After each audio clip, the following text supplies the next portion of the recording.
l'édito politique. Et c'est avec Laurent Mauduit. Bonjour Laurent. Bonjour Laurent. Bonjour Cécile, Oui. bonjour à tous. Oui, Laurent, alors le défenseur des droits, Jacques Toubon, a publié son rapport annuel. Et vous, Laurent, qui n'avez pas le compliment facile, pour une fois, vous l'applaudissez.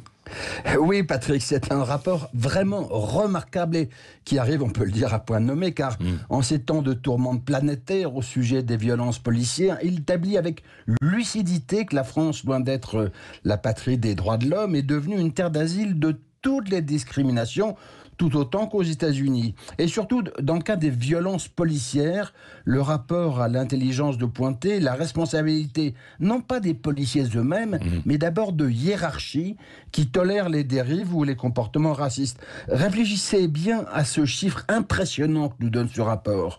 Depuis le début de ce mandat en 2014, le défenseur des droits a été saisi de 3987 réclamations concernant les forces de sécurité. Et sur ce nombre, il n'a demandé des poursuites disciplinaires que dans 36 cas, 36 dossiers seulement. Eh bien, malgré ces demandes rares et circonstanciées, aucune, je dis bien aucune, n'a abouti. Oui, c'est plutôt rare de vous entendre dire du bien de Jacques Toubon. Je vous ai entendu à une autre époque ne pas le ménager.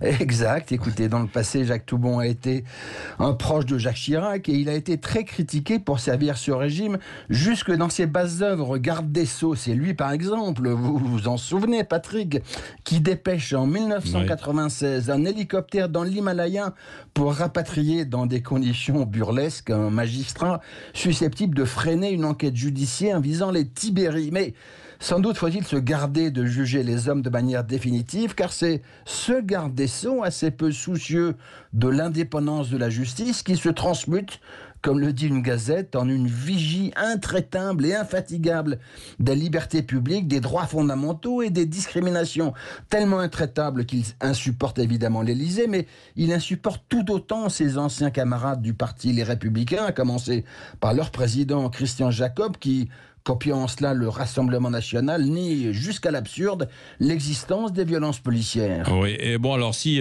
Jacques Toubon a cette voix dissonante, c'est peut-être aussi parce qu'il préside une autorité administrative indépendante, la fonction. Eh oui, mais je ne pense pas, car dans notre système de monarchie républicaine, les présidents des autorités indépendantes sont nommés par le chef de l'État et restent le plus souvent dans des comportements d'allégeance vis-à-vis de l'Élysée, voire de flagornerie. Or, ce n'est pas le cas de Jacques Toubon. Il a rempli sa mission avec rectitude, sans céder aux habituelles pressions ou interférences du pouvoir. Alors, comme son mandat s'achève en juillet, il faut lui en donner crédit. C'est un remarquable défenseur des droits qui s'en va. Oui, merci. Et vous serez avec nous pour le petit déjeuner d'actualité à 9h. Et il y aura notamment le défenseur aussi tout à l'heure des gendarmes dans l'affaire d'Adama Traoré. Nous avons sollicité les deux. L'avocat a répondu, pas du côté de la famille d'Adama Traoré. On en reparlera tout à l'heure à 9h.